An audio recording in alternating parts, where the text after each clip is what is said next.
We will not say, you know, there are a whole lot of jobs out there that should not or do not require a high school education, and we need to give these jobs and the preparation for those jobs the same seriousness and the same respect that we give to the academic track. We have, because of our incessant "you've got to go to college" mantra that we tell our children, and that the educators tell our children, it is as if we have sorted the jobs in this country into two piles. You've got the good jobs over here that require a BA, and then there are the bad jobs that don't require a BA, as if your choice is to be a Park Avenue attorney or to be a checkout cashier at Walmart. Costs in education have exceeded inflation, exceeded medical costs. Right, they rise faster than inflation and medical costs. Racial peace in the United States has been bought with education. It is the Great Society program, and it is bulletproof. Everything you can, even healthcare costs now have been folded into education. And the true test of this is that one of the greatest educators in the United States today is the military. Military does an enormous amount of remedial education. They train pilots, they train weather forecasters, things like that. There isn't an educator I've ever met who's willing to give the military credit for education. Why? Because the military education doesn't fall under the rubric of social welfare. So if you give them a choice of educating people in the military well or educating them in the public schools poorly, 100 out of 100 times they will choose educating them in the public schools poorly, because that is today's by the social peace, social welfare program. You know, how wonderful it was Kuwait's free, and now feminism will thrive in Kuwait.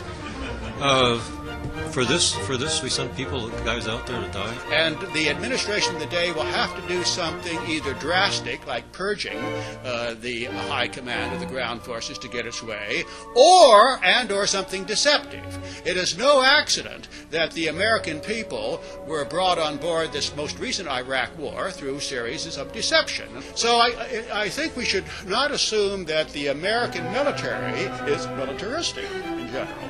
And we shouldn't assume the American public, including conservatives in the public, are militaristic. They become that if they think, if an administration can cook up the appearance that we are under attack. Once you turn it into an ideological war, it's very difficult to compromise, because if you paint your enemy as evil incarnate, you don't sit down with devils. The truth of the matter is about the war is that it would have been a lot better, of course, if the Americans had stayed out, and it would have been a lot better if the Germans had won the war. If the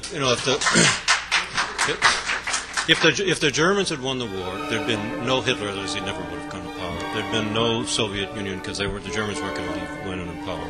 There'd been no Auschwitz, no Gulag Archipelago. What would there have been? Well, the Germans probably dominated Europe for a while, but it would have been the Kaiser's Europe and not Hitler's, and we'd all been better off. But I wasn't there to tell them that, and so they went ahead with them. I think a problem that we face is what was once the WASP patriciate in this class dissolved. They became crazy at a certain point. They became full of rage against themselves. They began to practice political correctness. In other cases, and they stopped producing people who distinguish themselves culturally and professionally. And what we are left with are the test takers. My fear is not the low achievers on IQ; it's the high achievers in IQ tests who are the problem. The people going to Yale and Harvard are the problem, not the ones going to community colleges.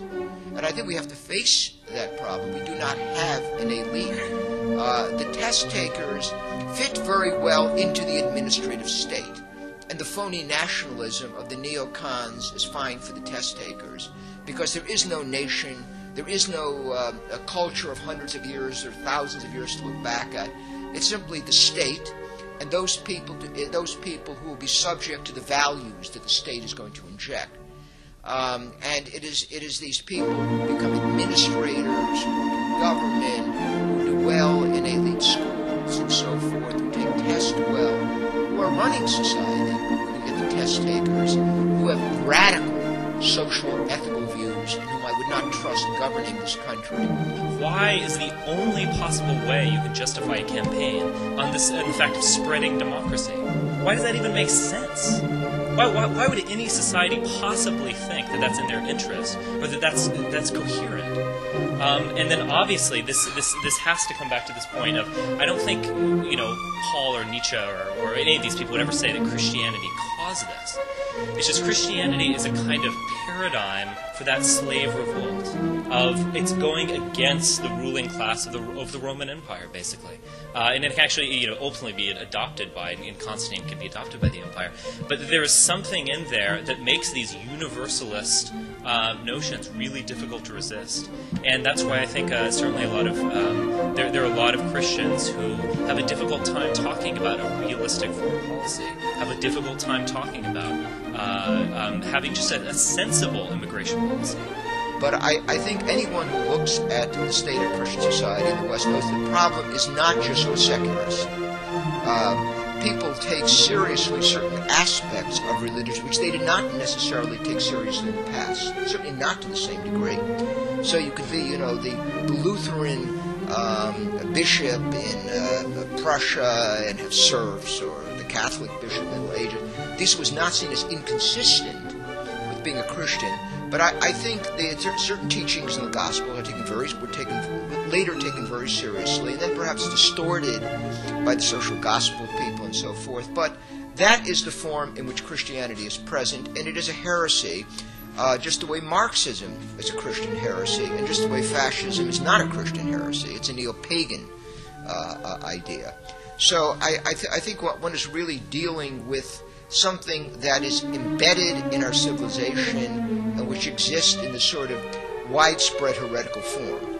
I don't think I've ever met a moral relativist in my life. It seems like the conservative movement is always warning us against them. Or the Pope talks about moral relativism.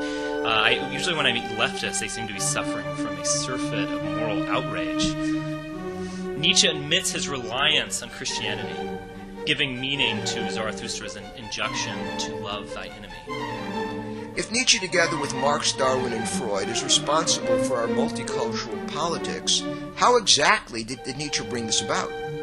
Were his tragic views of life and appeal to Homeric epic figures and the rule of Hindu Brahmins responsible for the state of New York's using public money to pay for liposuction surgery, or for the distribution of condoms in public schools?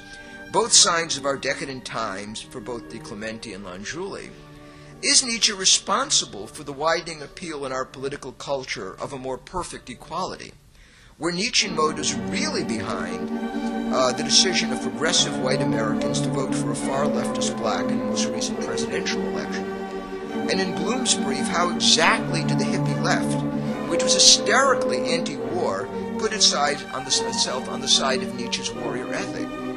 It is inconceivable to me that love-bead bedizened hippies whom I tried to teach in the late 60s were awash in Nietzschean text. Perhaps Bloom's experience was different from mine, but I, for one, never heard these hippies talking about the will to power or Nietzsche's aristocratic radicalism. It was actually Nietzsche who warned against the leveling effects of Christian slave morality. Note this left that he feared was still emerging in his time. And would eventually burst forth as democracy, socialism, women's rights, and all the things that Mencken complains about. Given these stated versions from his subject, Lacerda examines the social and cultural concerns that led Nietzsche into rebelling against the Western religious tradition. According to Lacerda, his subject was driven by genuine counter-revolutionary passions.